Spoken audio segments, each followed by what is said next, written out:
Ngayong part 23 na ng ating NBA Did You Know, bigay natin to kay Mr. 23 himself, ang kinikilalang hari ng larong basketball, all-time scoring leader, philanthropo at hindi ko alam kung bibitawan ko to, parang maraming aalma. Pero sige, at ang GOAT ng madaming NBA fans, silipin natin ang mga interesting at minsan nakakatawang bagay sa buhay ni LeBron Raymond James Sr. Game! Lewis gets it to LeBron for three for the win. Yes! LeBron James at the buzzer! Halos 2/3 ng childhood ni LeBron ay wala silang permanenteng bahay. Para silang palaging naka-Airbnb kaso libre. Lipat sila ng lipat sa mga apartment ng kamag-anak at kaibigan. Ang tatay niya ay si Anthony McClelland na may history ng legal troubles at hindi nagkaroon ng role sa pagpapalaki kay LeBron. Kaya kung gaano kabuting ama si LeBron sa mga anak niya, yan naman yung wala sa kanya nung bata pa siya. Sa St. Vincent St. Mary High School, hindi lang sa larong basketball kilala si LBJ. Kilala din siyang football star bilang wide receiver. In fact, madaming Division I college ang nag-offer kay LeBron para lang maglaro sa kanila ng football. Nagkaroon siya ng wrist injury kaya nag-focus na lang siya sa basketball. High school pa lang si LeBron, sobra na ang kasikatan niya. To the point na napipilitan yung school nila na lumipat sa mas malaking arena kada may laro sila para lang magkasya lahat ng gustong makakita ng laro nila. At hindi lang yon, ang Time Warner ay nag-offer na i-broadcast ang mga high school games nila para sa pay-per-view. Si LeBron ang pinakabatang cover athlete ng Sports Illustrated. Ang headline, The Chosen One. At dahil todo embrace si LeBron sa hype at dahil nakinig siya kay Looney, Dapat pinatato mo! pinatato niya mismo sa dibdib niya yung salitang Chosen One. High school pa lang nagpapatato na. Dito sa atin, mahabang buhok pa lang bawal na. Noong draft day ni LeBron, iconic din yung all-white oversized draft day suit niya. Huwag kayong uso yan sa amin dati. Legit early 2000 drip. Maluwag, makintab at halos kumot ang sukat. Ngayon kasi slim fit at tailored na.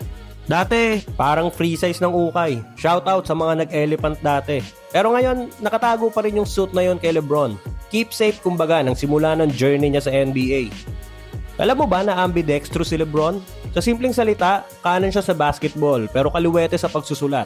Pumipirma ng autograph gamit kaliwa, tapos nagpi-finish ng end one layup gamit ang kanan. Kaya siguro ang hirap bantayan. Mapakaliwa o kanan, automatic, threat si King James.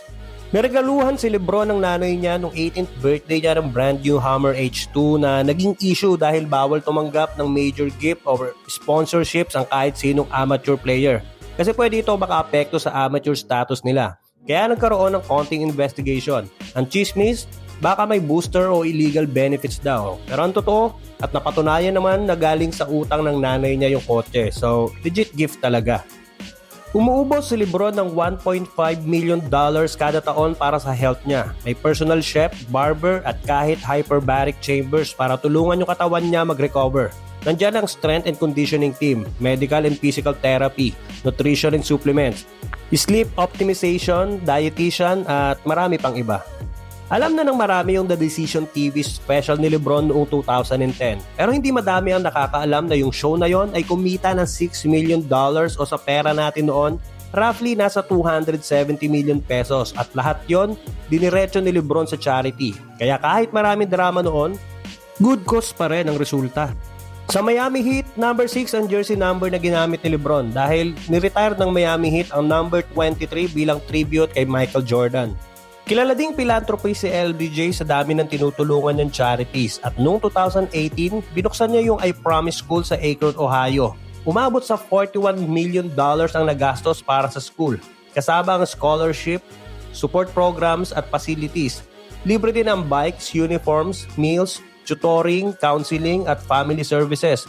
Literal na mag-aaral ka na lang. $41 million lang naman o sa pera natin, nasa 2.3 billion pesos. So, shout out sa DPWH. Si LeBron ay kilala ding Obama supporter at noong 2008 presidential election ay nag-donate siya ng $20,000 sa campaign ni Barack Obama.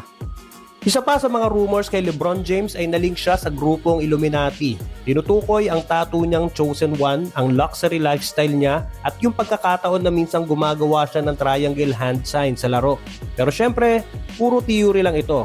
Walang legit proof pero nakakatawag ng pansin sa social media. At last, madami ang nagtatanong, what if nagkaharap si MJ at LeBron?